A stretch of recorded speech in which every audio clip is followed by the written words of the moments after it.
Sir, teka lang, tawag. Gusto kong kumain ng sushi at saka ng lechon. Sige.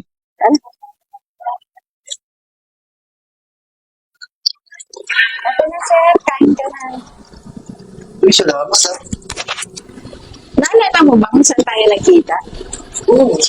Doon, ano ba? Dumi ka sa mata.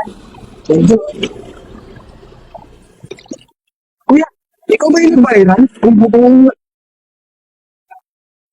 May nakita nga pala akong lalaki sa labas na nagwawalis at mukhang pagod na pagod.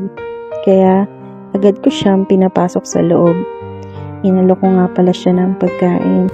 Tinanong ko pala siya kung saan siya nakatira at ang sabi niya, Doon, salamat. at ayun na nga, hindi niya na mapigilang umiyak at maging emosyonal. Ang bait talaga namin.